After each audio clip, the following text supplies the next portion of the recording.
Okay. जय हिंद मित्रांनो. याआधी आपण बँकिंगचा पार्ट कंप्लीट केला. आता आपण मॉनिटरी पॉलिसी बघू. मॉनिटरी पॉलिसी काय असते?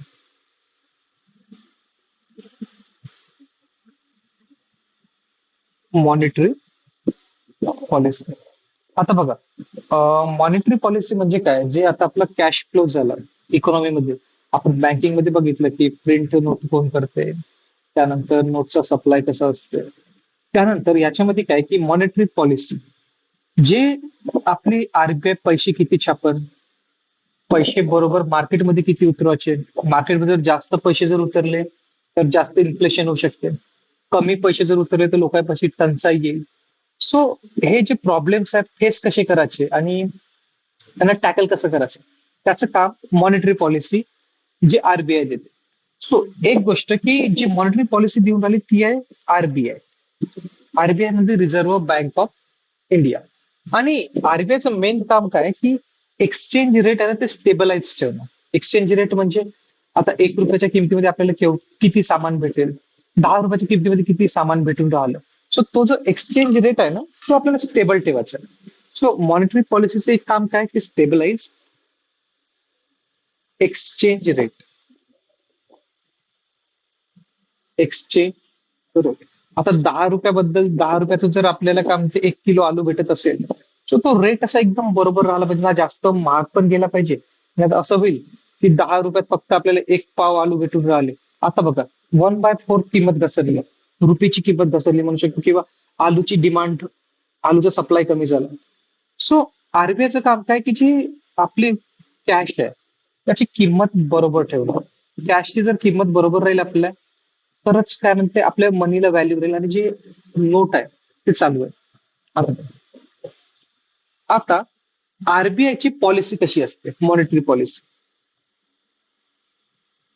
मॉनिटरी पॉलिसी आता सिंपल गोष्ट आहे. जर मार्केटमध्ये पैसा जर जास्त आला, मार्केटमध्ये पैसा जास्त आला तर आरबीआय काय करेल की पैसा खिचण्याचं काम करेल, वापस बँकेमध्ये जमा करण्याचं काम करेल. आणि पैसा जर कमी पडला तर पैसे जास्त छापण्याचं काम करेल. जर आपल्या आपल्या लोकांच्या अकाउंटमध्ये पैसेच नाही तर काय करेल, पैसे देण्याचं काम करेल आरबीआय. म्हणजे चांगल्या पॉलिसी करेल.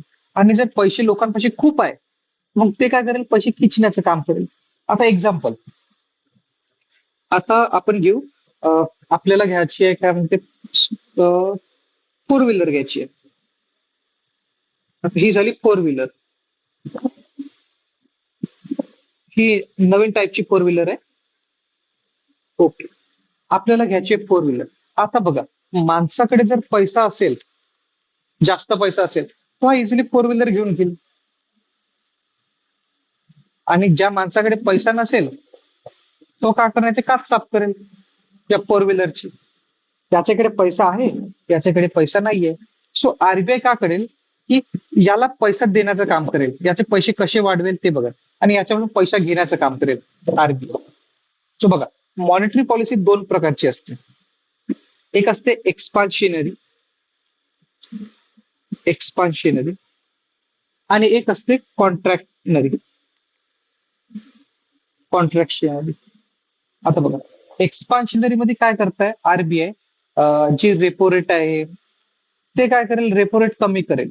आणि कॉन्ट्रॅक्शनरी मध्ये काय करेल, रेपो रेट वाढवेल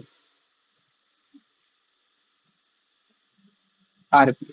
सो बघा, काय म्हणतं, आपण दोन प्रकारच्या पॉलिसी म्हटलं, एक्सपान्शनरी पॉलिसी आणि कॉन्ट्रॅक्शनरी पॉलिसी. आता आता ही झाली आरबीआय बँक. ही आरबीआय बँक झाली. आणि ही झाली स्मॉल बँक.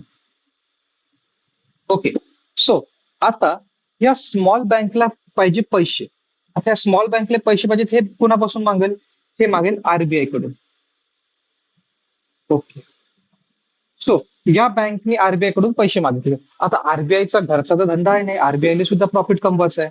तर आरबीआय काय इंटरेस्ट रेटने याला पैसे दिले की मला तुला या दिवसानंतर, या महिन्यानंतर तुला एवढे पैसे पे करायला लागेल. आणि तो इंटरेस्ट रेट देते. सो आरबीआय काय करते, इंटरेस्ट वर पैसे देते. आता जो आरबीआयचा इंटरेस्ट रेट आहे ना त्याला म्हणतो आपण repo rate, bank repo rate म्हणतो. आता मला सांगा, आरबीआय न जर 3% इंटरेस्ट रेटवर याला पैसे दिले या बँकला, की एका वर्षात तुम्हाला 3% व्याज दे, आता ही बँक काय करेल, आता इले प्रॉफिट काढायचं या बँकने, आता ह्या बँकने काय म्हणते इंटरेस्ट रेट वाढवावा लागेल. ही काय करेल, 5%चा इंटरेस्ट रेट देईल समोरच्या माणसाकडून. आता 5%च्या इंटरेस्ट रेटवर जर देईल तर ह्या बँकेला झालं 2%चं प्रॉफिट आणि 3%चं इंटरेस्ट रेट वापस देऊन दिलं आरबीआयने. सो हा कॉन्सेप्ट असते रेपो रेटचा. Repo rate is just RBI आरबीआयच इंटरेस्ट रेट, तो रेपो रेट. आता काय झालं की या बँकेकडे खूप पैसा आला, मावून नाही राहिला पैसा. आता ही काय करून राहिली, आता ही आरबीआयला पैसे देऊन राहिली.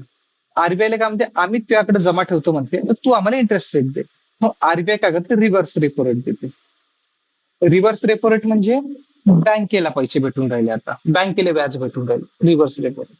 सो हा एक कॉन्सेप्ट होता, रेपो रेट आणि रिव्हर्स रेपो रेट. आता मला सांगा, रेपो रेट जर आरबीआयने जास्त ठेवला तर बँकेमध्ये काय होते, बँक सुद्धा इंटरेस्ट रेट जास्त ठेवते आणि इंटरेस्ट रेट जास्त ठेवल्यामध्ये लोक पैसे कमी बॉरो करते.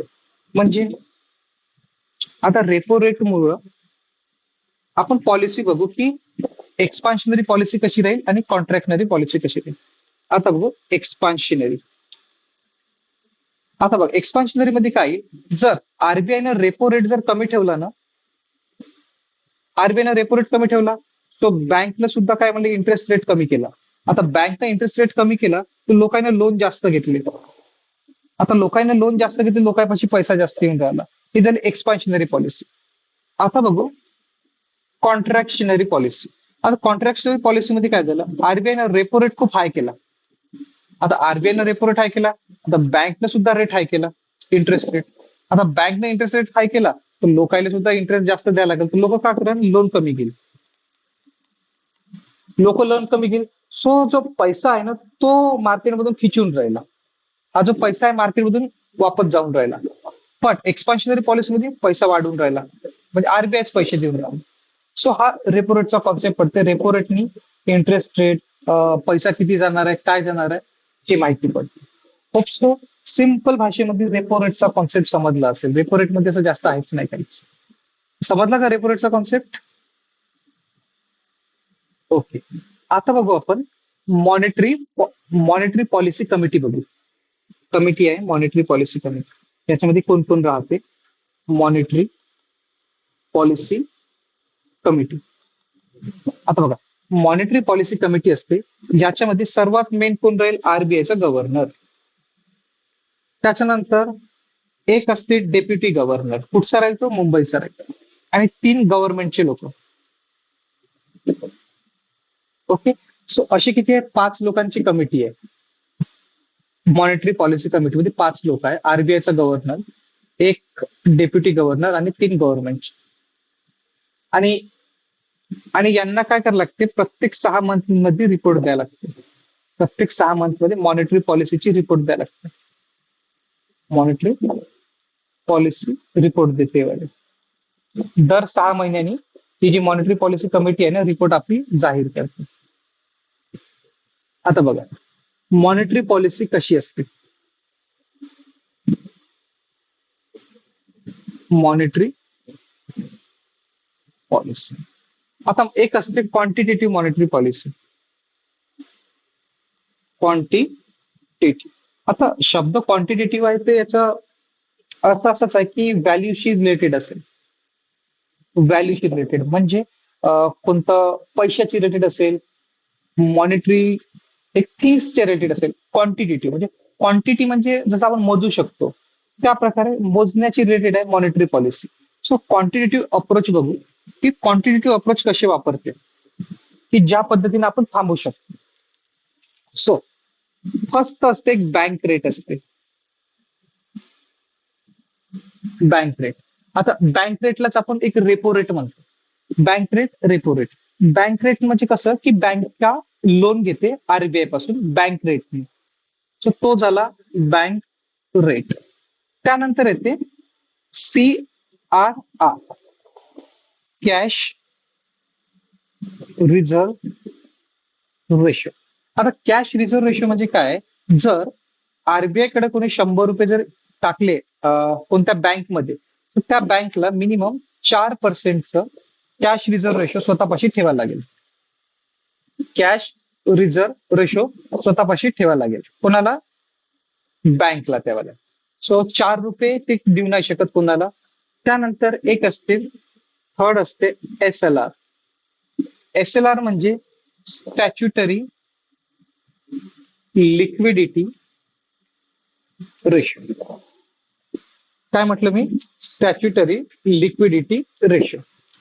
सो हे सुद्धा आहे ना, बँकेला स्वतःपाशी ठेवा लागतं. स्टॅच्युटरी लिक्विडिटी रेशो म्हणजे जसं आपलं हा होता कन्सेप्ट CRRचा, की तेवढी अमाऊंट आहे की तुम्हाला स्वतःपाशी ठेवाच लागेल. त्याच प्रकारे जो SLR असते, स्टॅच्युटरी लिक्विडिटी रेशो, दे की बँक सांगते की तुम्हाला किती पर्सेंटचे ठेवायचं आहे आणि ते तुम्हाला स्वतःपाशी ठेवाच लागेल. ओके. आणि माहित आहे का, बघा, जे हे SLR आहे ना, हे बँकेला स्वतःपाशी ठेवा लागतं स्वतःच्या याच्यात.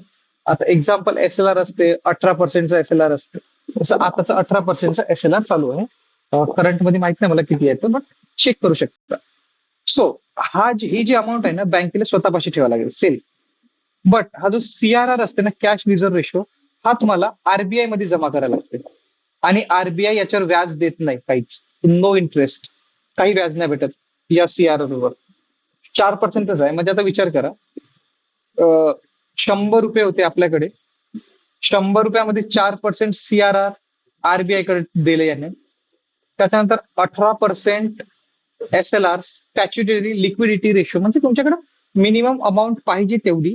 जर बँक करप्सीचं काम झालं किंवा अदर काम झालं. ओके, आवाज येत आहे? हॅलो. हा. सो बँक करप्सी झाली किंवा अदर जर कोणते झालं तर तुमच्या बँकेमध्ये फंडिंग पाहिजे. सो ही काही लिक्विडिटी आहे. आता लिक्विडिटी म्हणजे काय आहे? Liquidity is equal to cash. Okay. So लिक्विडिटीचा सरळ अर्थ होते कॅश म्हणजे पैसा. So SLR statutory liquidity ratio बँकेला स्वतःपाशी ठेवा लागते 18%. म्हणजे 100 रुपयाचे 18 रुपये काढा, कॅश रिझर्व्ह रेशो मध्ये 4 रुपये काढा. सो अशी जे काही अमाऊंट आहे ना, बँकेला स्वतःकडे ठेवा लागते. ओके. सो त्याच्यानंतर येते फोर्थ, येते CAR, कॅश ऍडव्होकेटी रेशो, जे की आपण परवाच्या दिवशी शिकलो होतो. Cash advocacy ratio. Basel norms बनले होते, म्हटलं आपणच असावं जे 9% ठेवतो. CAR, बँकेकडे स्वतःकडे पैसे ठेवा लागते. CAR. ओके. त्याच्यानंतर एक फिफ्थ येते, ते असते मार्जिनल स्टँडिंग फॅसिलिटी. आता मार्जिनल स्टँडर्ड फॅसिलिटी म्हणजे काय आहे? ते 1 दिवसाचं लोन फक्त. ओके. 1 दिवसासाठी लोन घेते फक्त, 1 डे साठी. जर RBI पासून बँक 1 दिवसासाठी जर लोन घेत असेल तर ते असते मार्जिनल स्टँडिंग फॅसिलिटी. फक्त 1 दिवसाचं लोन असते मार्जिनल स्टँडिंग फॅसिलिटी. ओके. आता बघा, आपण कस्टमर सुद्धा राहिलो ना, कस्टमर जर चांगला असेल ना, कस्टमर, त्याला 2 याच्यावर भेटू शकते लोन. एक असते PLR.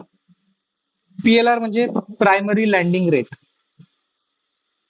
प्रायमरी लँडिंग रेट म्हणजे हा नॉर्मल असते. आता समजा तू गेला 10,000 रुपयाचं लोन घ्यायला गेलं तर 10,000 रुपयाच्या रोजवर तुला PLR भेटेल. पण तूच जर बँकेकडे चांगला ओळखीचा असेल आणि तू जर 50 करोडचं लोन घ्यायला गेलं, तुला बेस रेटवर इंटरेस्ट भेटते.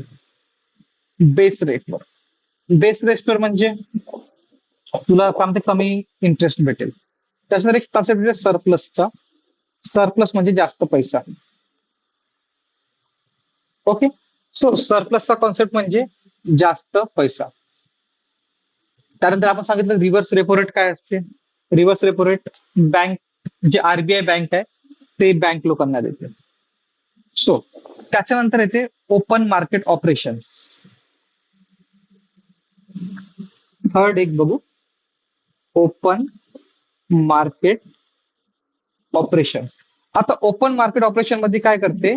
बॉन्ड जारी करते RBI, बॉन्ड पेपर.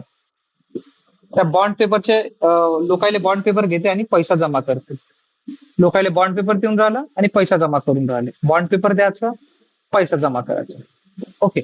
सो हे जे मेजर्स होते ना, काही ना काही, ते क्वांटिटेटिव्ह मेजर्स आहे, म्हणजे नंबरच्या रिलेटेड आहे. जसं LAF, liquidity adjustment facility. Liquidity adjustment फॅसिलिटीचा अर्थ हेच आहे की लिक्विडिटी ऍडजस्ट करण्याचं काम.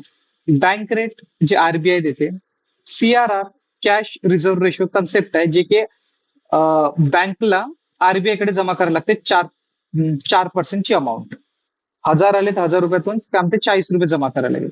SLR असते, स्टॅच्युटरी लिक्विडिटी रेशो. आता कसं बँक जर डुबत आली पण बँककडे काही ना काही असा पैसा पाहिजे अमाऊंट मध्ये की काही पण झालं की बँक ते देऊ शकेल. Backup plan. सो बॅकअप प्लॅनच्या म्हणून एसएलआर ठेवते. त्याच्यानंतर असते CAR, कॅश ऍडव्होकेटी रेशो. तिथे आपण लास्ट टाइम बेसल नॉर्म मध्ये शिकलो होतो की 9% बँकेने ठेवायला पाहिजे. MSF, मार्जिनल स्टँडिंग फॅसिलिटी, म्हणजे एका दिवसासाठी जर तुम्हाला पाहिजे असेल पैसा, सो ते असते. त्याच्यानंतर ते repo rate. Repo rate short term साठी असते, बॉन्ड एक्सचेंज. आणि रेपो रेट माहिती का, RRB जे रिजनल रुरल बँक आहे ना त्यांना नाही भेटत रेपो रेट. एक असते SDF, स्टँडिंग डिपॉझिट फॅसिलिटी, पैसे टाकायचं. त्यानंतर बँक रेट. त्यानंतर एक असते NDTL, कॉन्सेप्ट आहे just NDTL, open market policy मध्ये येते. Net demand and time liabilities.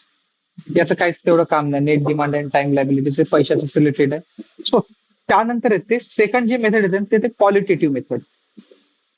आता क्वालिटेटिव्ह मेथड म्हणजे काय राहील, अवेअर करण्याचं काम राहील क्वालिटेटिव्ह मेथड जास्त. सो फर्स्ट असते रॅशनिंग ऑफ क्रेडिट. आता कोणाला क्रेडिट किती द्यायचं, rationing of credit. Second, moral suasion. Hello, आवाज नाही येत? कुठपासून आवाज ब्रेक झाला?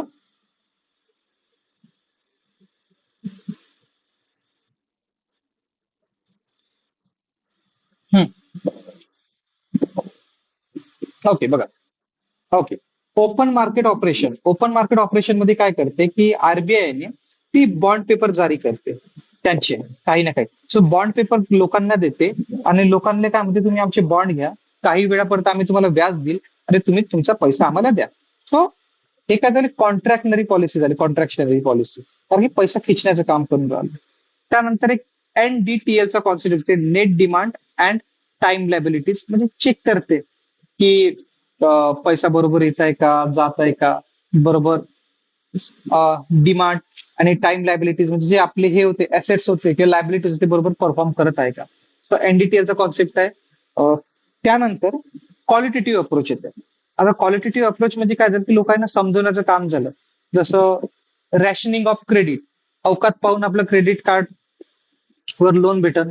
मॉरल सॉशन, लोकांना सांगन की असं नाही करायचं तसं नाही करायचं, मग डायरेक्ट ऍक्शन्स घेईल, कोणते ना कोणते डायरेक्ट ऍक्शन घेईल,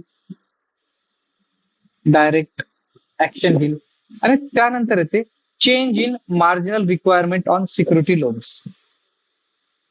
changes in marginal requirement on security loans,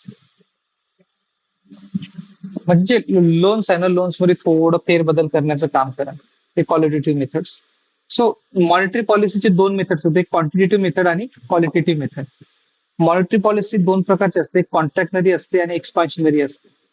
so आपण एक्सपान्शनरी पण बघितलं, कॉन्ट्रॅक्शनरी पण बघितलं. मॉनिटरी पॉलिसी कमिटीमध्ये 4-5 लोक असते, एक आरबीआयचं गव्हर्नर, एक डेप्युटी गव्हर्नर आणि 3 गव्हर्नमेंटचे माणसं. दर 6 महिन्यांनी यांना रिपोर्ट द्यावा लागतो. त्यानंतर छोटे छोटे कन्सेप्ट बघितले आपण, CRR काय असते, SLR काय असते, CAR काय असते, MSF काय असते, ओपन मार्केट ऑपरेशन काय असते. तर मी पुन्हा सांगतो की बघा, ही झाली आरबीआय, रिझर्व्ह बँक ऑफ. काय झालं?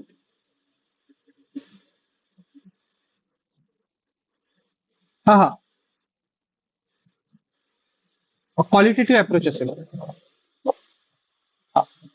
क्वालिटेटिव्ह अप्रोच झालं असेल. बघ, rationing of credit. Rationing of credit म्हणजे ती चेक करते की कोणाला किती क्रेडिट भेटायला पाहिजे, प्रत्येकाला सगळं एवढं क्रेडिट देईन तर कसं देईन. सो चेक करते कोणाला किती क्रेडिट द्यायला पाहिजे. त्यानंतर मोरल सॉशन्स झालं. त्यानंतर डायरेक्ट ऍक्शन आणि change in marginal requirement of security loans. पर एलडी पटकन मग आपण थोडं समोर जाऊ.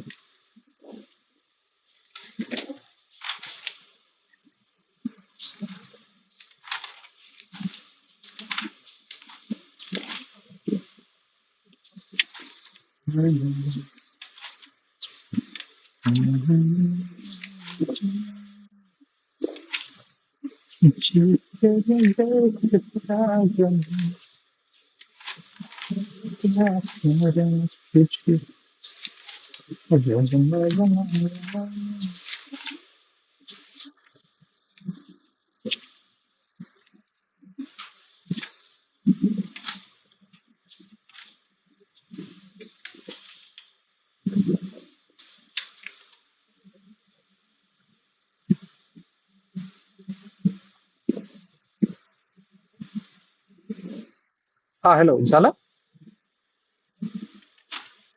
झालं का लिहिणं?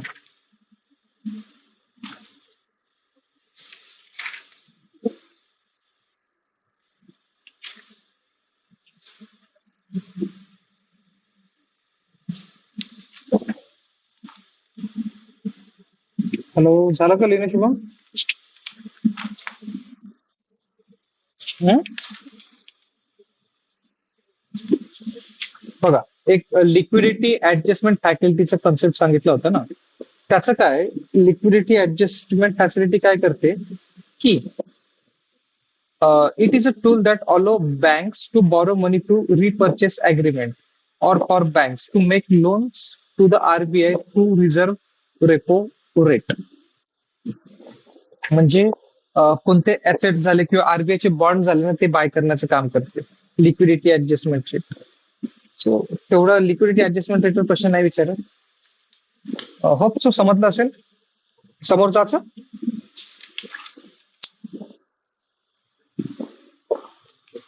शुभम समजलं का आवाज? हा चल, आता मी थोडं तेच पुन्हा मी हे सांगून देतो की काय असतं बघा. ही आरबीआय आहे. आरबीआय. सो आरबीआय काय करते, जे कमर्शियल बँक आहे आणि शेड्यूल बँक आहे त्यांना लोन देण्याचं काम करते, कारण आरबीआयला सुद्धा पैसे कमवायचे आहे. सो आरबीआय काय करते, इंटरेस्ट रेटनं पैसे देते. त्या इंटरेस्ट रेटचं नाव आहे रेपो रेट. ओके. आता बँक काय झाली आहे, छोट्या बँक नाही, मोठ्याच बँक त्या रेपो रेटनं आरबीआय पासून लोन घेते. आता बघा, आता 4% जर रेपो रेट दिला आरबीआयनं, स्वतः बँक काय करेल, कस्टमरला लोन देईल. सो कस्टमरने 5% न लोन देईल. ओके. तर आता जर काय झालं की बँकेकडे जास्त पैसा आला तर बँक काय करते, आरबीआय कडे पैसा ठेवायला देते. त्याला म्हणते reverse repo rate. Reverse repo rate. आता reverse repo rate always repo rate पेक्षा कमी राहील. त्यानंतर एक असते मार्जिनल स्टँडिंग फॅसिलिटी. आता मार्जिनल स्टँडर्ड फॅसिलिटी म्हणजे काय, फक्त एका दिवसासाठी लोन घेणं, फक्त एका दिवसासाठी मार्जिनल स्टँडिंग फॅसिलिटी. एका दिवसासाठी तुम्हाला व्याज भेटेल किंवा लोन भेटेल त्या एका दिवसाच्या अमाऊंट मध्ये. त्याच्यानंतर एक होतं कॅश रिझर्व रेशो. आता कॅश रिझर्व रेशो 4% आहे. मग आणि एक असते SLR स्टॅच्युटरी लिक्विडिटी रेशो, जे की 18% आहे. आता मी सांगतो की जर एका माणसाने 100 रुपये बँकमध्ये डिपॉझिट केले तर ह्या बँकला काय 4% आरबीआय कडे जमा करायला लागेल आणि 18% स्वतःकडे ठेवावं लागेल. म्हणजे 22 रुपये याने जमा केले. त्याच्यानंतर एक होते कॅश ऍड्युकेशी रेशो, जे की आपल्याकडे 9% आहे. ते सुद्धा बँकला जमा ठेवा लागेल स्वतःसाठी, म्हणजे लिक्विडिटीसाठी. आता 9% म्हणजे 31% बँकनी जमा ठेवलं. सो हे असे लिक्विडिटीसाठी ठेवलं की काही पण सिच्युएशन आली तर बँक डुबली नाही पाहिजे. सो त्यासाठी हे कॉन्सेप्ट होते छोटे छोटे. बघा, आता आपण जाऊ थोडं एलपीजी रिफॉर्म कडे. एलपीजी रिफॉर्म्स जे आपल्या आरबीआयचे रिलेटेड आहे. आता बघा, फर्स्ट झालं ते 19 चे ते 2000च्या दरम्यान मध्ये. फर्स्ट जनरेशन रिफॉर्म म्हणतो आपण. 2000 आहे हा. 1991 ते 2000. याच्यामध्ये काय केलं की प्रायव्हेट सेक्टरला प्रमोशन मिळालं. Private sector promotion plus public sector promotion. Private sector आणि पब्लिक सेक्टर मध्ये यांना प्रमोशन मिळालं. म्हणजे कोणते रिफॉर्म्स झाले. त्यानंतर सेकंड जनरेशन रिफॉर्म म्हणतो आपण ते 2000 ते 1 पर्यंत झालं. 2000 ते 1. ओके. सो याच्यामध्ये काय झालं की फॅक्टर मार्केट, पब्लिक सेक्टर आणि अदर रिफॉर्म केले. फॅक्टर मार्केट, पब्लिक सेक्टर आणि दुसरे पुन्हा रिफॉर्म करण्यात आले. बस एक फक्त नॉर्मल माहितीसाठी. Second generation. त्याच्यानंतर 2 ते 2007 याच्यामध्ये थर्ड जनरेशनचं रिफॉर्म झालं. त्यामध्ये काय म्हणते लँड आणि लेबर ज्या गोष्टीवर फोकस झालं. लँड लेबर म्हणजे गव्हर्नमेंट अनफिनिश एजेंडा होता की भूमीचा कायदा, इक्वॅलिटी, त्याच्यावर फोकस करण्यात आलं होतं 2002 ते 2007च्या थर्ड एलपीजी रिफॉर्मवर. आता याचा इम्पॅक्ट काय झाला सगळं. कारण बघा बेसल नॉर्म सुद्धा आले होते, म्हटलं मी बेसल नॉर्म आपण ऍड केले होते. सो इम्पॅक्ट ऑफ रिफॉर्म काय. फॉरेक्स रिझर्व्ह, आपलं फॉरेक्स रिझर्व्ह वाढलं आणि ग्रोथ रेट वाढली. आपली ग्रोथ रेट वाढली कशामुळं. त्या एलपीजीच्या रिफॉर्ममुळे आपली ग्रोथ रेट वाढली आणि फॉरेक्सचा पैसा आला. कारण बघा मार्केट ओपन झालं आपल्या भारतासाठी. भारताचं मार्केट ओपन झालं तर लोक आपल्या याच्यामध्ये पैसे इन्व्हेस्ट करायला लागले. इन्व्हेस्ट करायला लागले तर ऑटोमॅटिकली आपलं फॉरेक्स रिझर्व्ह वाढलं. फॉरेक्स रिझर्व्ह जर वाढेल तर आपलं ऑटोमॅटिक ग्रोथ होईल. तेच मेजर ज्याच्याकडे जास्त फॉरेक्स रिझर्व्ह असेल म्हणते त्याच्याकडे जास्त पैसा असेल म्हणते. नॉर्मल छोट्या छोट्या हे कंडिशन. होप सो आजचं एवढं समजलं असेल. आता आपण नेक्स्ट टॉपिक वर जाऊ, जो की मेन टॉपिक आहे. हेडलाईन देऊ शकता इकॉनॉमिक ग्रोथ अँड डेव्हलपमेंट. आपल्या युपीएससीचा मेन टॉपिक आहे इकॉनॉमिक ग्रोथ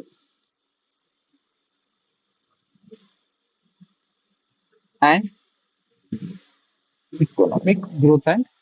डेव्हलपमेंट. बघा आपण बँकिंगचा सगळा कॉन्सेप्ट कम्प्लीट केला. आपण मॉनिटरी पॉलिसी सुद्धा बघितली की मॉनिटरी पॉलिसी कशी असते. आता तुम्हाला हे तर नाही करायचं की मॉनिटरी पॉलिसी कशा बनवायची आहे, ते नाही करायचंय.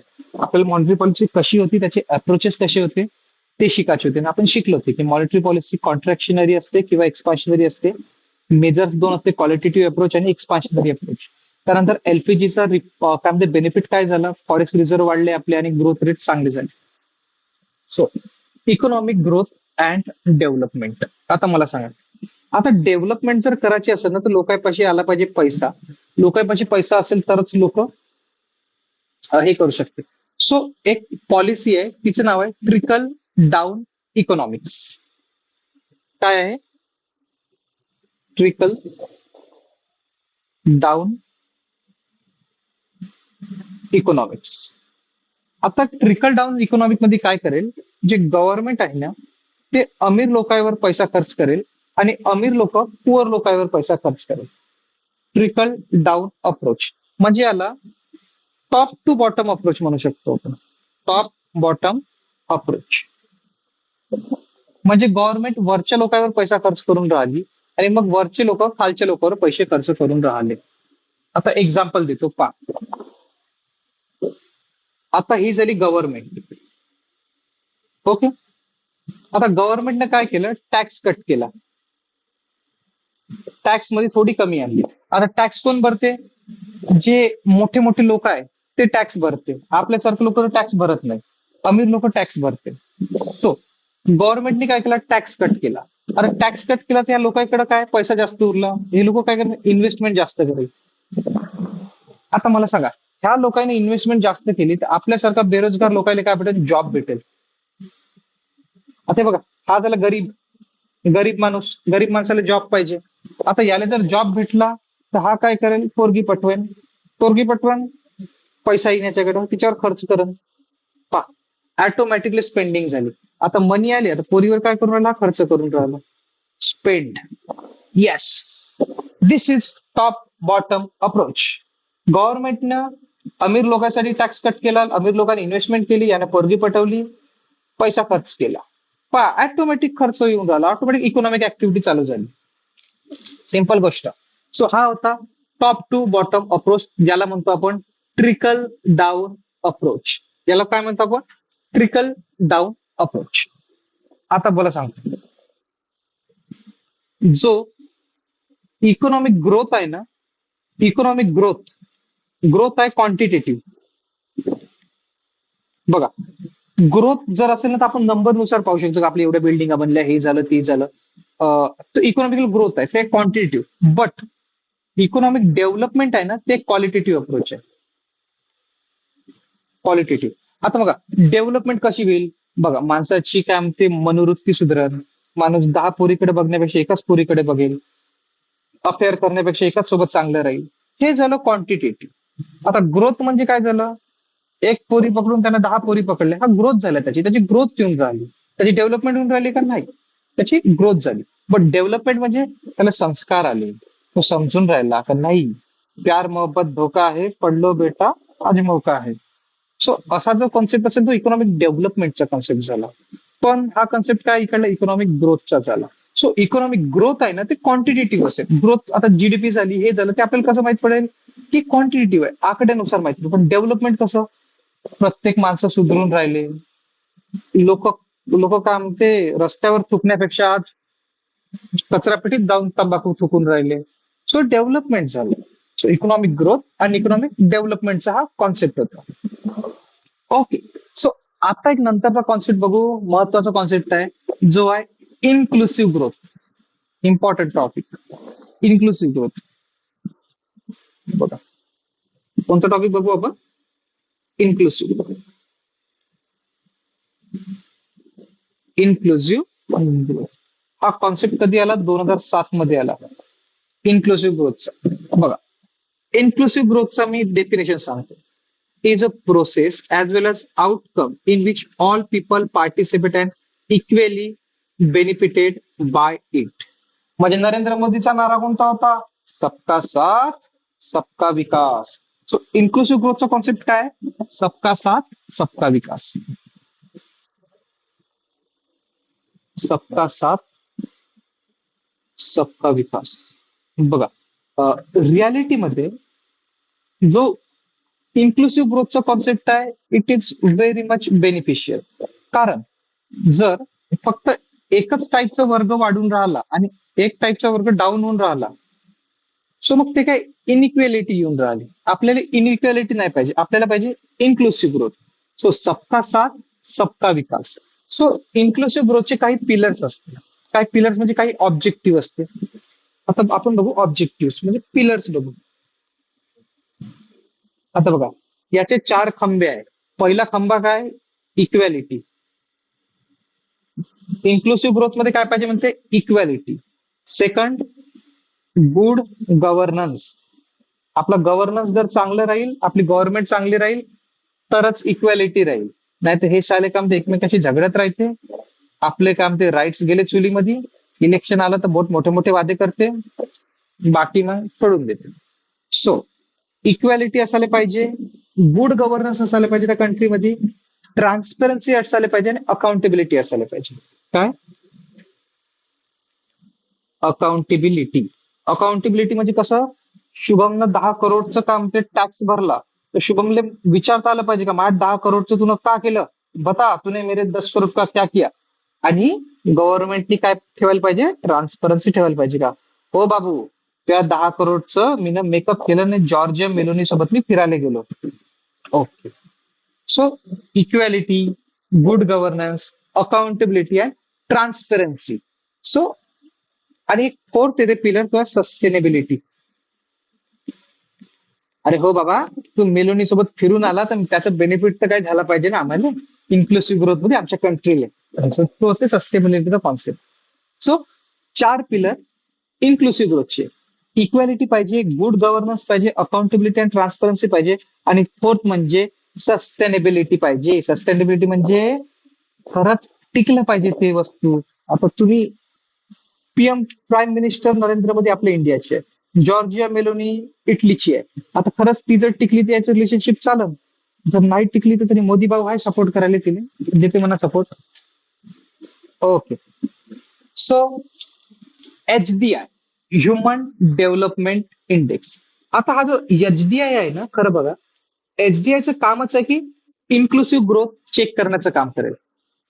HDI दिलं, HDI कोण दिलं? माझ्या काकानं. त्याचं नाव होतं, नाही नाही माझे काका नाही रे, आपण हिंदू मध्ये येतो ना, आपले काका नाही लागत, आपले चाचा लागत. मेहबुल उल हल्क. मेहबुल उल हल्क ने दिला. मेहबुल उल हल्क यांना 1990 मध्ये कळलं की ह्युमन डेव्हलपमेंट इंडेक्स नावाचा असायला पाहिजे. माणूस होता पाकिस्तानचा, अमर्त्य सेन आपल्या भारताचे. ह्युमन डेव्हलपमेंट इंडेक्स मध्ये 3 क्रायटेरिया आहे.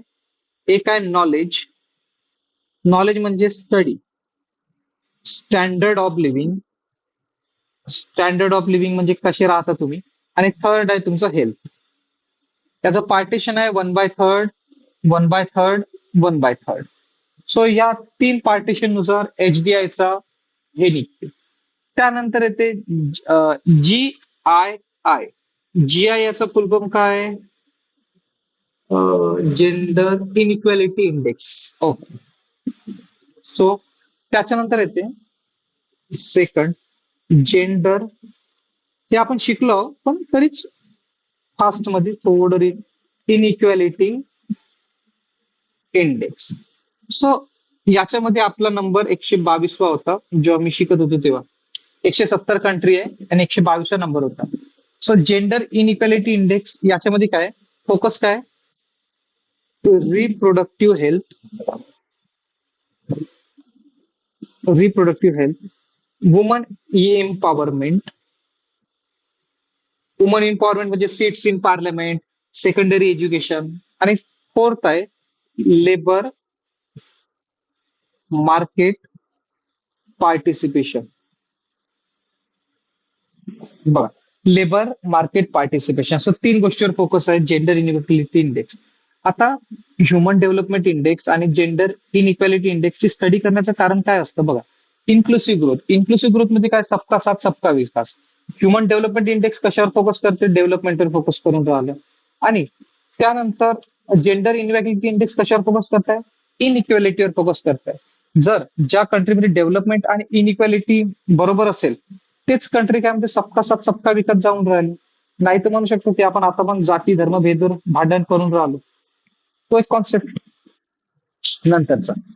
आता आपण बघू की LPGचा कॉन्सेप्ट बघू, जे की आपल्या इकॉनॉमीची येत आहे लिबरलायझेशन. ओके. सो आपल्याला याच्यामध्ये फक्त लिबरलायझेशन शिकायचं आहे सध्या. LPG. लिब्रचा अर्थ सांगितला होता आपण फ्रीडम. ओके. सो लिबरलिझमचा कन्सेप्ट कसा आला होता ते पण शिकलो आपण. फर्स्ट कन्सेप्ट आला होता आयडियलिझमचा. आयडियलिझमच्या नंतर आलं रिअलिझम. रिअलिझमच्या नंतर आला लिबरलिझम, आणि लिबरलिझमच्या नंतर आला होता कॅपिटलिझम. कॅपिटलिझमच्या नंतर आला कम्युनिझम. कम्युनिझमच्या नंतर आला सोशलिझम. सो हे जे कन्सेप्ट आहे ते आले होते.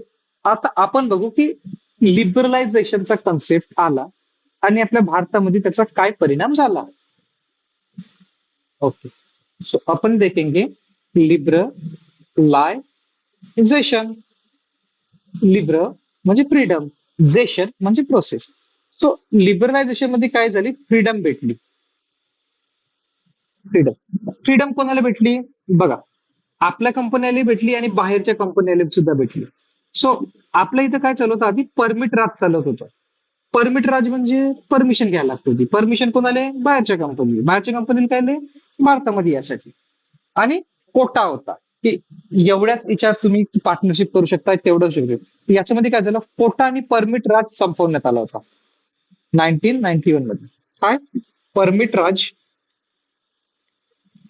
आणि कोटा. कोटा म्हणजे एवढंच शेअर भेटेल, तुम्ही याच्यावर तर नाही करू शकत, एवढे रिस्ट्रिक्शन होते, ते झाला कोटा झाला होता. परमिट राज म्हणजे त्यांना परमिशन्स होते. ओके. सो आधी काय झालं होतं की फक्त 18 कंपनी होत्या की त्यांना लायसन्स रिक्वायरमेंट लागत होतं. म्हणजे 1991 मध्ये यांनी अशा कंपन्या ठेवल्या होत्या, 18 कंपन्या, की त्यांना लायसन्स घेणं गरजेचंच आहे गव्हर्नमेंट पासून. बट आताच्या कंडिशन मध्ये फक्त 5 इंडस्ट्रीज अशा आहे की त्यांना लायसन्स घेण्याची गरज आहे. त्या कंपन्या आहे, एक आहे केमिकल कंपनी. आता जर शुभमनं म्हणलं की मला मी आय एस झालो नाही, आता मी बहुत दुःखात आहो, हम पुरी दुनिया को खतम कर देंगे, त्याने केमिकलची कंपनी टाकली, असं केमिकल बनवलं की रातोरात उडवलं आणि बाकी लोकच गायब झाले. फक्त त्याचे 4-5 लोक सोडून, म्हणजे तुला मला अँटीडोट दिलं होतं ना की बाबू हे टोचून घ्यायचं. हा. सो केमिकल फॅक्टरीवर रिस्ट्रिक्शन आहे की केमिकल फॅक्टरी तुम्ही लावू शकत नाही, म्हणजे परमिशन घ्यायला लागेल. त्याच्यानंतर अल्कोहोल, तुम्ही दारूची फॅक्टरी नाही लावू शकत. चिन्मयला सांगून देजो, चिन्मय भाऊ म्हणा, दारूची फॅक्टरी जर लावायची असेल तर परमिशन घ्यायला लागते. त्यानंतर डिफेन्स मध्ये परमिशन घ्यायला लागते. डिफेन्सच्या नंतर एरोस्पेस मध्ये परमिशन घ्यायला लागते. त्याच्यानंतर येते हजार्डस फॅक्टरी. आता हजार्डस फॅक्टरी आम्ही जर म्हणलो की आम्ही बमच्या फॅक्टरी लावतो तर नाही जमत.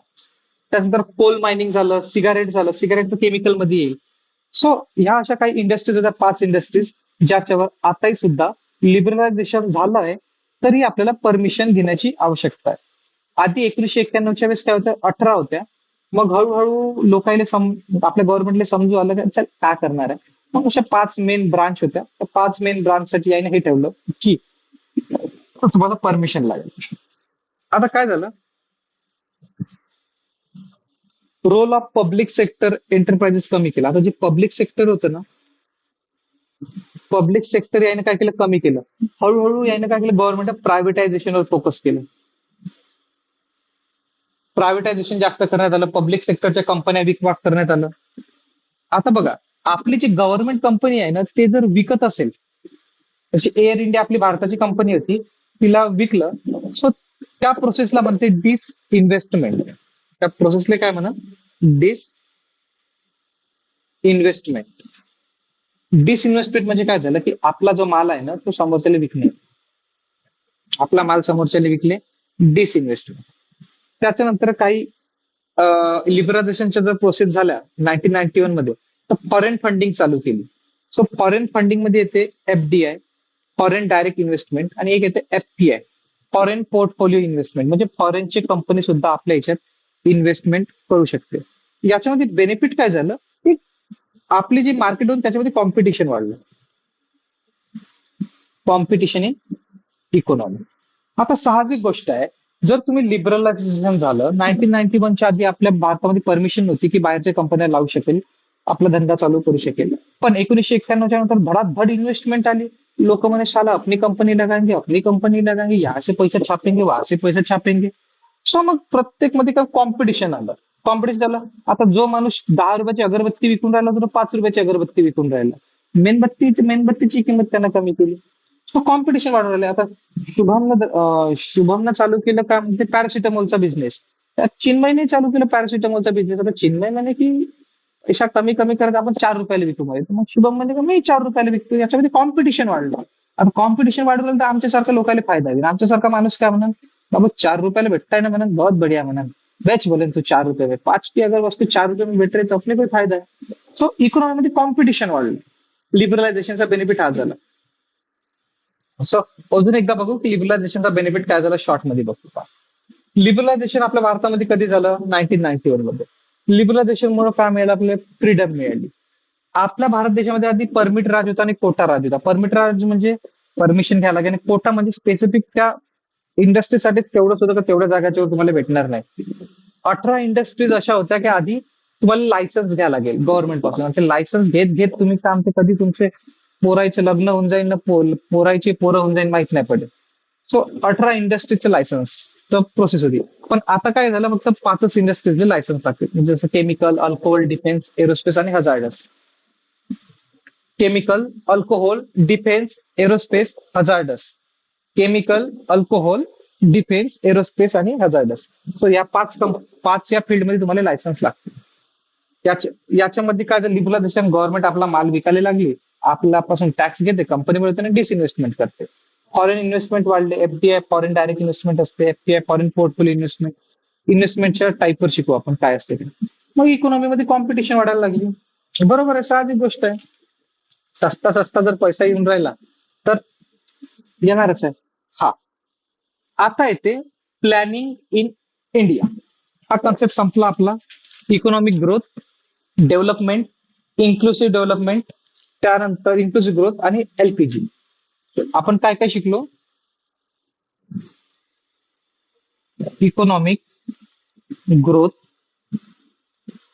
And development. याच्यामध्ये शिकलो की इकॉनॉमिक ग्रोथ आहे ते क्वांटिटेटिव्ह आणि डेव्हलपमेंट आहे क्वालिटेटिव्ह. त्यानंतर आपण इन्क्लुसिव्ह ग्रोथचा कॉन्सेप्ट शिकला. What is inclusive growth. त्यानंतर लिबरलायझेशनचा कॉन्सेप्ट बघितला की लिबरलायझेशन मध्ये काय झालं. आता कॉन्सेप्ट येते प्लॅनिंग इन इंडिया. बघा, मला तसं वाटतं की तुमचा इकॉनॉमिक प्लॅन शिकले असेल तुम्ही, पंचवार्षिक योजना. सो पंचवार्षिक योजना जर तुम्ही शिकले असेल ना तर आपण स्किप करून टाकू पंचवार्षिक योजना, त्याच्यानंतरचा टॉपिक घेऊ. बोला, पंचवार्षिक योजना शिकले का? अरे शिकले का? हा, पंचवार्षिक योजना शिकल्या ना तुम्ही. सो पंचवार्षिक योजनाचा आपण का हा टॉपिक स्किप मारून टाकू पंचवार्षिक योजनेचा. सो त्याच्या आधी थोडं प्लॅनिंग इन इंडिया ते चेक करू. Planning in India, planning in India हा एक छोटासा टॉपिक आहे, तो कव्हर करू. त्यानंतर इकॉनॉमिक्स प्लॅन्स तर तुम्ही शिकलेच आहे, सो टेन्शन नाही. अगं बघा, सो प्लॅनिंग इन इंडिया कोणी दिला आपल्या भारतात? H D Dickinson. H D डिकिन्सनने काय म्हटलं की what, how and for whom. म्हणजे आपल्याला जी प्लॅनिंग करायची आहे ना ती कशाची करायची आहे, व्हॉट, हाऊ कशी करायची आणि कोणासाठी करायची, हे कोण म्हणलं? H D Dickinson. H D Dickinson काय म्हणते? What, how and for home. जे आपल्याला इकॉनॉमिक प्लॅनिंग करायचे ते कोणासाठी करायची आहे. आता बघा, आता व्हॉट म्हणजे काय की व्हॉट म्हणजे आपल्याला गुड्स बनवायचे. व्हॉट्स म्हणजे आपल्याला काय बनवायचे? गुड्स. आता गुड्स दोन प्रकारचे येते. एक असते कन्झ्युमर गुड आणि एक येते कॅपिटल गुड. आता कन्झ्युमर गुड कोणासाठी? वॉट. हे वॉट आहे. वॉट वॉट म्हणजे कोणतं गुड बनवायचं आहे तुम्हाला. कन्झ्युमर इकॉनॉमिक्स मध्ये काय म्हणते, आपल्या इकॉनॉमीमध्ये कोणते गुड्स बनवायचे तुम्हाला, कन्झ्युमर गुड का कॅपिटल गुड. कन्झ्युमर गुड काय करेन, जे आपण खाईल. आणि कॅपिटल गुड, जसं आपण मशीन बनवली, कशाची? नोट छापण्याची मशीन बनवली, प्रिंटिंग सिक्रेट मध्ये बनवली नोट छापण्याची, नोट छापूनच राहिलो, ती झाली आपली कॅपिटल गुड्स, म्हणजे आपली पैसा येऊन राहिला. कन्झ्युमर गुड्स म्हणजे आपण बनवली काय म्हणते, कन्झ्युमर गुड्स हे बनवलं आपण काय म्हणते, पीठ गिरणी बनवली, पीठ गिरणी. त्या पीठ गिरणीमधून पीठ येऊन राहिलं, पीठ येऊन राहिलं, ते आपण कन्झ्युम करून राहिलो, सो त्याला कन्झ्युमर गुड. आणि एक असते कॅपिटल गुड्स. आता हाऊ, आता कसं बनवायचं, की तर लेबर इंटेन्सिव्ह एक असते कॅपिटल इंटेन्सिव्ह. आता लेबर इंटेन्सिव्ह म्हणजे काय, लेबर लोकांना जास्त हे द्या, तहज्जो द्या, म्हणजे लेबर लोक काम करेन. कॅपिटल इंटेन्सिव्ह म्हणजे मशिनीकरण. तो बघा, कोणत्या पण देशाच्या इकॉनॉमी समोर दोन प्रश्न असते की काय बनवायचं आणि कसं बनवायचं. काय बनवायचं म्हणजे कॅपिटल गुड्स आणि कन्झ्युमर गुड्स, आणि कसं बनवायचं म्हणजे लेबर इंटेन्सिव्हने बनवायचं की कॅपिटल इंटेन्सिव्हने बनवायचं. कॅपिटल इंटेन्सिव्ह म्हणजे पैसा फेक तमाशा दे, असं काम असते. आता मला सांगा, जे मोठ्या जे कंट्रीज आहेत, जसं चायना झाला, चायनानं काय केलं की कॅपिटल गुडवर फोकस केलं. म्हणजे आता मॅन्युफॅक्चरिंग प्रोडक्टवर जास्त फोकस आहे चायनाचं, त्यामुळे चायनाची इकॉनॉमी वाढू राहिली. आपली भारताची इकॉनॉमी आहे ती प्रायमरी सेक्टरवर फोकस होती, म्हणजे कन्झ्युमर गुड्सवर आपण फोकस केलं, तर त्याच्यानं आपण थोडं मागं होतो. सो गुड्स दोन प्रकारचे असते, कन्झ्युमर गुड्स आणि कॅपिटल गुड्स. सो गव्हर्नमेंटला डिसाईड करायचं असतं की कोणत्या गोष्टीवर फोकस करायचं. आपण चुकीचं केलं, आपण प्रायमरी आणि टर्शरीवर फोकस केलं, सेकंडरीवर फोकस नाही केलं, त्याचे परिणाम आपण आता भोगत आहोत. सो हाऊ, लेबर इंटेन्सिव्ह आणि कॅपिटल इंटेन्सिव्ह. लेबर इंटेन्सिव्ह म्हणजे कापूस वेचायला का म्हणते बाया आणा, आणि कॅपिटल इंटेन्सिव्ह म्हणजे झाडच गॅप करा, चिद्द. आता बघा, आता where will the resources came from, आता हे जे रिसोर्सेस आहे हे कुठून येईल. आता बघा, रिसोर्सेस म्हणजे आता झालं इन्व्हेस्टमेंट. आता इन्व्हेस्टमेंट कुठून येईल बघा, एक असते फॉरेन इन्व्हेस्टमेंट, फॉरेन इन्व्हेस्टमेंट येईल, एक असते प्रायव्हेट इन्व्हेस्टमेंट, आणि थर्ड असते government investment. Okay. So private investment आणि गव्हर्नमेंट इन्व्हेस्टमेंट. प्रायव्हेट इन्व्हेस्टमेंट मध्ये सुद्धा एक हे येते की एक हाऊस होल्ड बँक्स, बँक्स आणि प्रायव्हेट सेक्टर. ओके. आता गव्हर्नमेंट इन्व्हेस्टमेंट तर गव्हर्नमेंट करा, फॉरेन इन्व्हेस्टमेंट मध्ये फॉरेन वाला माणूस करेल, प्रायव्हेट इन्व्हेस्टमेंट मध्ये बँक करू शकते प्रायव्हेट इन्व्हेस्टमेंट किंवा प्रायव्हेट सेक्टर करेल. आता गव्हर्नमेंट इन्व्हेस्टमेंट मध्ये तेच आपल्या गव्हर्नमेंटचं कोण आरबीआय झालं, गव्हर्नमेंटचा आपला टॅक्स झाला, टॅक्सचा बस झाला, गव्हर्नमेंटचा प्रॉफिट झाला, ते गव्हर्नमेंट इन्व्हेस्टमेंट करेल रिसोर्सेस साठी. आता बघा, जो सर्वात पहिले पुअर्टीवर बोलले होते, गरिबीवर, ते होते दादाभाई नौरोजी. कुठे गेलं, अरे एक मिनिट. हा. सो दादाभाई नौरोजी गरिबीवर बोलले होते, गरिबी काम ते रेखा चेक केली होती, ते होते दादाभाई नौरोजी. कधी? 1878. Poverty in India, poverty in India, जे की दादाभाई नौरोजीने चालू केलं होतं. गरिबी रेखा मोजणं, कोण?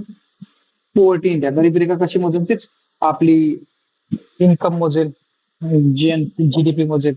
तसंच म्हणू शकतो दादाभाई नौरोजीने सर्वात पहिले चालू केलं होतं 1878 मध्ये मोजणं. हा. आता हा कॉन्सेप्ट झाला planning in India. H D डिकेन्सनला काय म्हटलं? What, how and for whom. What म्हणजे गुड्स, कोणत्या प्रकारचे गुड्स, कन्झ्युमर गुड्स आणि कॅपिटल गुड्स. हाऊ म्हणजे दोन होते, लेबर इंटेन्सिव्ह आणि कॅपिटल इंटेन्सिव्ह. त्याच्यानंतर होतं third, where will the resources came from, म्हणजे इन्व्हेस्टमेंट कशी येईल. फॉरेन इन्व्हेस्टमेंट असेल, प्रायव्हेट इन्व्हेस्टमेंट असेल आणि गव्हर्नमेंट इन्व्हेस्टमेंट असेल. प्रायव्हेट इन्व्हेस्टमेंट मध्ये सुद्धा बँक करू शकते किंवा प्रायव्हेट सेक्टर वेगळा करू शकते, आणि गव्हर्नमेंट इन्स्टिट्यूट मध्ये तेच आपला पैसा. त्यानंतर जो येता ना, तो होता प्लॅनिंग कमिशन. इकॉनॉमिक प्लॅन्स चालू होते, economics plan. So economics plan त्याच्यानंतर चालू होती पंचवार्षिक योजना, इकॉनॉमिक प्लॅन. आता बघा, याच्यात थोडं सांगतो. एक झालं होतं बॉम्बे फिक्की प्लॅन होता, बॉम्बे रिव्हिजन होऊन जाते वाली. बॉम्बे फिक्की प्लॅन 1944 मध्ये झालं होतं. याचं काय होतं की पर कॅपिटा इन्कम आहे ना माणसाची, ती $22 झाली पाहिजे. म्हणजे पर कॅपिटा इन्कम किती झाली पाहिजे? $22 झाली पाहिजे म्हणजे per capita income, Bombay FICCI plan मध्ये. याच्यावर काय केलं होतं? एज्युकेशनवर फोकस केलं की एज्युकेशन देणं चांगलं आहे आणि स्टँडर्ड ऑफ लिव्हिंग लोकांचं सुधारलं पाहिजे. क्विक रिव्हिजन होते.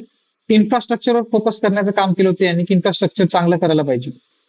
मी होप समजत आहो की तुमचं हे झालं असेल. क्विक रिव्हिजन मारतो मी इकॉनॉमिक प्लॅनचं. सो बॉम्बे किंवा फिक्की प्लॅन मध्ये 1944 मध्ये झालं होतं.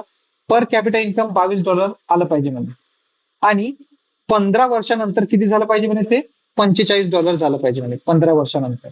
सो हा बॉम्बे फिक्की प्लॅनचं एक काय म्हणते हे होतं, प्लॅन होता. त्याच्यानंतर एक होती M N Roy, Communist Party of India.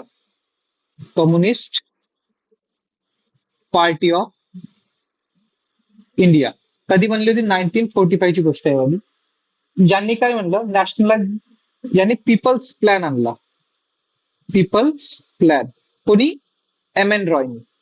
ज्यांनी काय केलं? Nationalisation of agriculture, nationalisation of शेती. शेतीचं नॅशनलायझेशन काम करण्याचं काम कोणी केलं? एम एन रॉयनी. आणि यांनी काय म्हटलं? गव्हर्नमेंटनी बेसिक नीडवर फोकस करायला पाहिजे म्हणे, गव्हर्नमेंटनी बेसिक नीडनी फोकस करायला पाहिजे. त्याच्यानंतर एक होते S N Agrawal. S N अग्रवालने काय म्हटलं की गांधीयन प्लॅन फॉलो करा म्हणे, गांधीयन प्लॅन. आता गांधीयनचा प्लॅन काय होता? स्वराजचं होतं आणि विलेज इकॉनॉमीवर फोकस होतं. इकॉनॉमी विलेजची, गांधीजीचं. विलेज मध्ये इंडस्ट्री बांधा म्हणजे गांधीजी, म्हणजे काय म्हणजे विलेजला डेव्हलप करा. गांधीजीचा प्लॅन. सो एस एन अग्रवाल होता. एस एन अग्रवालनं कोणता प्लॅन फॉलो करायला सांगितला? गांधीयन प्लॅन, की स्वराजचं स्थापन करा, इकॉनॉमी विलेज करा आणि विलेज इंडस्ट्री डेव्हलपमेंट करा. त्यानंतर एक प्लॅन होता, ते आहे सर्वोदय प्लॅन. कोणता प्लॅन होता? सर्वोदय योजना. सर्वोदय प्लॅन 1950चा होता. सर्वोदय प्लॅन कोणी दिला? सर्वोदय विनोबा भावे. विनोबा भावेला कशासाठी ओळखतो आपण? लँड रिफॉर्मसाठी ओळखतो. Vinoba Bhave land reform movement केली होती यांनी.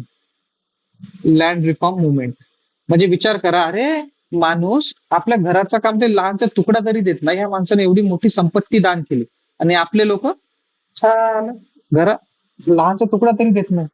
हा, ओके. यांचा कसं होता? लेडीट अप्रोच होता. लेडीट अप्रोच. लेडीट अप्रोच म्हणजे only Indian, no technology. Only Indian. टेक्नॉलॉजीवर यांना तेवढं लक्ष नव्हतं. No technology. Okay.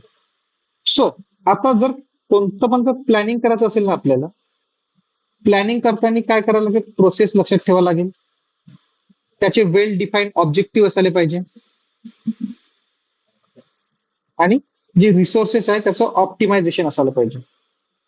Resources optimisation. Example, आपल्याला युपीएससी क्वालिफाय करायची आहे. युपीएससी ची आपल्याला प्रोसेस माहिती पाहिजे. प्री, मेन्स आणि इंटरव्ह्यू. त्याच्यानंतर well define objective. Well define objective म्हणजे युपीएससीचा सिलेबस. आपण युपीएससीचा सिलेबस पूर्ण कम्प्लीट करायला पाहिजे. फर्स्ट त्याची प्रोसेस माहिती करून घेतली. सेकंड आपण सिलेबस कम्प्लीट केला. थर्ड झालं रिसोर्सेस ऑप्टिमायझेशन. त्याचं प्रिव्हियस इयर क्वेश्चन पेपर झालं, ते सगळे आपण सॉल्व्ह करून मोकळं व्हायला पाहिजे. ओके. ओके. सो बघा, प्लॅनिंग कशी असते? नॅशनल प्लॅनिंग असते राष्ट्राच्या दृष्टिकोनातून. एक असते रिजनल प्लॅनिंग. त्याच्यानंतर एक असतं सेंट्रलाइज मॉडेल. सेंट्रलाइज मॉडेल म्हणजे काय? सेंट्रल गव्हर्नमेंट करेल. हे हार्ड असते, कमांड असते आणि इम्पेरेटिव्ह असते, म्हणजे हार्ड असते. त्याच्यानंतर इंडिकेटिव्ह प्लॅनिंग. इंडिकेटिव्ह प्लॅनिंग म्हणजे सांगून प्लॅन करणे. सो ह्या प्रकारचे 4 प्लॅनिंग असते: नॅशनल, रिजनल, सेंट्रलाइज मॉडेल आणि indicative model. So centralise model थोडं हार्ड असते, कारण आपल्याकडे डिसेंट्रलायझेशन चालू आहे ना गव्हर्नमेंटमध्ये. डिसेंट्रलायझेशनच आहे. सो सेंट्रलाइज मॉडेल थोडं हार्ड असते. इंडिकेटिव्ह प्लॅनिंग म्हणजे स्पेशलाइज असते ती.